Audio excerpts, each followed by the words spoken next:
जय श्री राधे श्याम। अथ षष्ठोध्याय, द्वितीय स्कंद, विराट स्वरूप की विभूतियों का वर्णन। ब्रह्मा जी कहते हैं, उन्हीं विराट पुरुष के मुख से वाणी और उसके अधिष्ठात्र देवता अग्नि उत्पन्न हुए हैं। सातों छंद उनकी 7 धातुओं से निकले हैं। मनुष्यों, पितरों और देवताओं के भोजन करने योग्य अमृतमय अन्न, सब प्रकार के रस, रसनेन्द्रिय और उसके अधिष्ठात्र देवता वरुण विराट पुरुष की जिह्वा से उत्पन्न हुए हैं।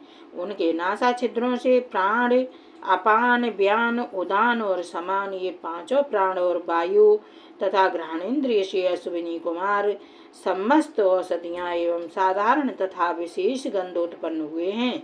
उनके नेत्रेंद्रिय रूप और तेज की तथा नेत्र गोलक स्वर्ग और सूर्य की जन्मभूमि है। समस्त दिशाएं और पवित्र करने वाले तीर्थ कानों से तथा आकाश और शब्द श्रोत्रेंद्रिय से निकले हैं।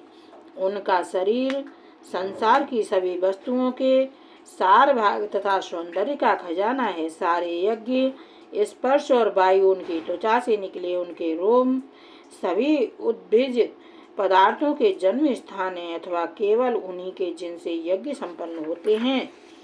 उनके केश, दाढ़ी, मूछ और नखों से मेघ, बिजली, शिला एवं लोहा आदि धातुएं तथा भुजाओं से प्रायः संसार की रक्षा करने वाले लोकपाल प्रकट हुए हैं। उनका चलना फिरना भू भुव स्वहा तीनों लोकों का आश्रय है। उनके चरण कमल प्राप्त की रक्षा करते हैं और भयों को भगा देते हैं तथा समस्त कामनाओं की पूर्ति उन्हीं से होती है। विराट पुरुष का लिंग जल, वीर, सृष्टि, मेघ और प्रजापति का आधार है तथा उनकी जननेन्द्रिय मैथुन जनित आनंद का उद्गम है। नारद जी विराट पुरुष की पायु, इंद्रिय, यम, मित्र और मल त्याग का तथा गुदा द्वार, हिंसा, मृत्यु और नरक का उत्पत्ति स्थान है। उनकी पीठ से पराजय, अधर्म और अज्ञान, नाड़ियों से नद नदी और हड्डियों से पर्वतों का निर्माण हुआ है। उनके उदर में मूल प्रकृति रस नाम की धातु तथा समुद्र, समस्त प्राणी और उनकी मृत्यु समाई हुई है। उनका हृदय ही मन की जन्म भूमि है। नारद, हम तुम धर्म, शनकादि, शंकर, विज्ञान और अंतःकरण सब के सब उनके चित्त के आश्रित हैं। कहाँ तक गिनाएं?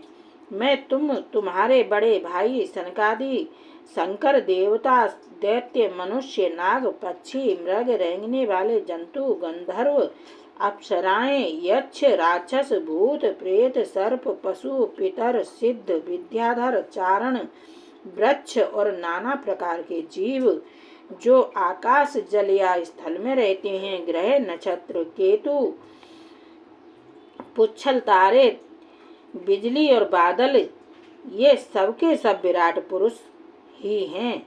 यह संपूर्ण विश्व जो कुछ कभी था, है या होगा, सबको वह घेरे हुए हैं और उसके अंदर यह विश्व उसके केवल 10 अंगुल के परिणाम में ही स्थित है। जैसे सूर्य अपने मंडल को प्रकाशित करते हुए ही बाहर भी प्रकाश फैलाते हैं, वैसे ही पुराण पुरुष परमात्मा भी संपूर्ण विराट विग्रह को प्रकाशित करते हुए ही उसके बाहर भीतर सर्वत्र एक रस प्रकाशित हो रहा है।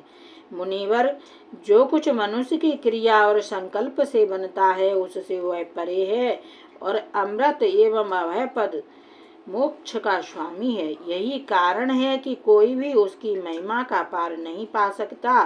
संपूर्ण लोक भगवान के एक पाद मात्र अंश मात्र हैं तथा उनके अंश मात्र लोकों में समस्त प्राणी निवास करते हैं।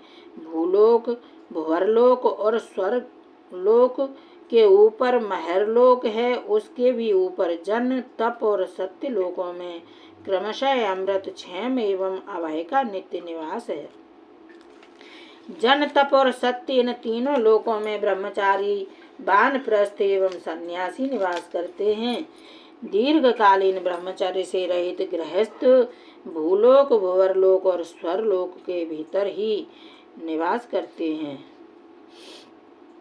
शास्त्रों में दो मार्ग बतलाए गए हैं, एक अविद्या रूप कर्म मार्ग जो सकाम पुरुषों के लिए है, और दूसरा उपासना रूप विद्या का मार्ग जो निष्काम उपासकों के लिए है। मनुष्य दोनों में से किसी एक का आश्रय लेकर भोग प्राप्त कराने वाले दक्षिण मार्ग से अथवा मोक्ष प्राप्त कराने वाले उत्तर मार्ग से यात्रा करता है, किंतु पुरुषोत्तम भगवान दोनों के आधारभूत हैं। जैसे सूर्य अपनी किरणों से सबको प्रकाशित करते हुए भी सबसे अलग हैं, वैसे ही जिन परमात्मा से इस अंड की और पंचभूत एकादश इंद्रिय एवं गुणमय विराट की उत्पत्ति हुई है, वे प्रभु भी इन समस्त वस्तुओं के अंदर और उनके रूप में रहते हुए भी उनसे सर्वथा अतीत हैं। जिस समय इस विराट पुरुष के नाभि कमल से मेरा जन्म हुआ, उस समय इस पुरुष के अंगों के अतिरिक्त मुझे और कोई भी यज्ञ की सामग्री नहीं मिली। तब मैंने उनके अंगों में ही यज्ञ के पशु यूप स्तंभ कुश यह यज्ञ भूमि और यज्ञ के योग्य उत्तम काल की कल्पना की। ऋषि श्रेष्ठ, यज्ञ के लिए आवश्यक पात्र आदि वस्तुएं जौ चावल आदि औषधियाँ, घृत आदि स्नेह पदार्थ, छह रस, लोहा, मिट्टी, जल, ऋक्, यजु, साम, चातुर्होत्र, यज्ञों के नाम, मंत्र, दक्षिणा, व्रत, देवताओं के नाम, पद्धति, ग्रंथ, संकल्प, तंत्र, अनुष्ठान की रीत, गति, मत, श्रद्धा, प्रायश्चित और समर्पण, यह समस्त यज्ञ सामग्री मैंने विराट पुरुष के अंगों से ही इकट्ठी की। इस प्रकार विराट पुरुष के अंगों से ही सारी सामग्री का संग्रह करके मैंने उन्हीं सामग्रियों से उन यज्ञ पुरुष स्वरूप परमात्मा का यज्ञ के द्वारा यजन किया। तदनंतर तुम्हारे बड़े भाई इन 9 प्रजापतियों ने अपने चित्त को पूर्ण समाहित करके विराट एवं अंतर्यामी रूप से स्थित उस पुरुष की आराधना की। इसके पश्चात समय समय पर मनु ऋषि, पितर, देवता, दैत्य, मनुष्यों ने यज्ञों के द्वारा भगवान की आराधना की। नारद, यह संपूर्ण विश्व उन्हीं भगवान नारायण में स्थित है, जो स्वयं तो प्राकृत गुणों से रहित हैं, परंतु सृष्टि के प्रारंभ माया के द्वारा बहुत से गुण ग्रहण कर लेते हैं। उन्हीं की प्रेरणा से मैं इस संसार की रचना करता हूँ। उन्हीं के अधीन होकर रुद्र इसका संहार करते हैं और वे स्वयं ही विष्णु के रूप से इसका पालन करते हैं, क्योंकि उन्होंने सत्व, रज और तम की 3 शक्तियाँ स्वीकार कर रखी हैं। बेटा, जो कुछ तुमने पूछा था उसका उत्तर मैंने तुम्हें दे दिया। भाव या भाव, कार्य या कारण के रूप में ऐसी कोई भी वस्तु नहीं है जो भगवान से भिन्न हो। प्यारे नारद, मैं प्रेम पूर्ण एवं उत्कंठित हृदय से भगवान के स्मरण में मग्न रहता हूँ। इसी से मेरी वाणी कभी असत्य होती नहीं दिखती, मेरा मन कभी असत्य संकल्प नहीं करता और मेरी इंद्रियां भी कभी मर्यादा का उल्लंघन करके कुमार्ग में नहीं जाती।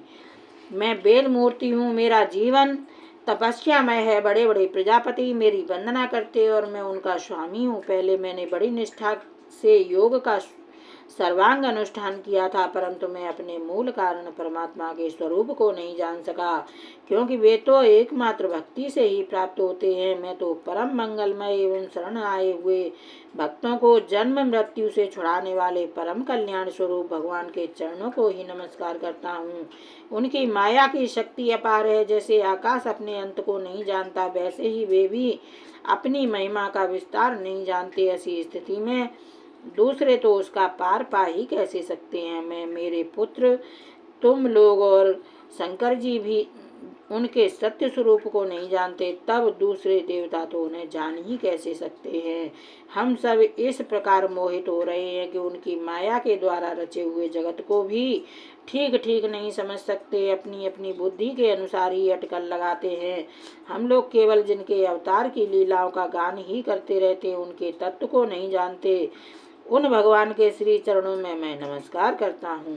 वे अजन्मा एवं पुरुषोत्तम है। प्रत्येक कल्प में वे स्वयं अपने आप की ही सृष्टि करते हैं, रक्षा करते हैं और संहार कर लेते हैं। वे माया के लेस से रहित केवल ज्ञान स्वरूप हैं और अंतरात्मा के रूप में एक रस स्थित हैं। वे तीनों काल में सत्य एवं परिपूर्ण हैं। न उनका आदि है न अंत। वे तीनों गुणों से रहित सनातन एवं अद्वितीय हैं। नारद, महात्मा लोग जिस समय अपने अंतःकरण, इंद्रिय और शरीर को शांत कर लेते हैं उस समय उनका साक्षात्कार करते हैं, परंतु जब असत पुरुषों के द्वारा कुतर्कों का जाल बिछाकर उनको ढक दिया जाता है तब उनके दर्शन नहीं हो पाते।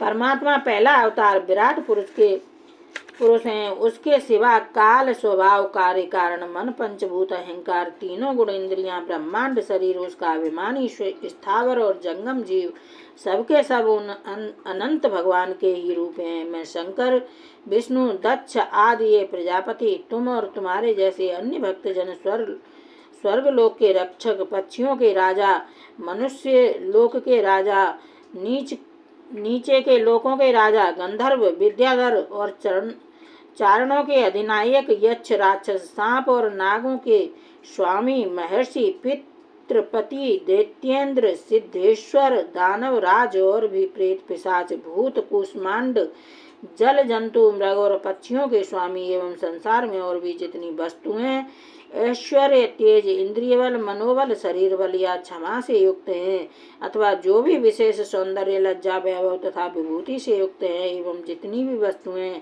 अद्भुत वर्ण वाली, रूपवान या अरूप हैं, वे सब के सब परम तत्वमय भगवत स्वरूप ही हैं। नारद, इनके सिवा परम पुरुष परमात्मा के परम पवित्र एवं प्रधान लीला अवतार भी शास्त्रों में वर्णित हैं। उनका मैं क्रमशः वर्णन करता हूँ। उनके चरित्र सुनने में बड़े मधुर एवं श्रवणेन्द्रिय के दोषों को दूर करने वाले हैं। तुम सावधान होकर उनका रस लो।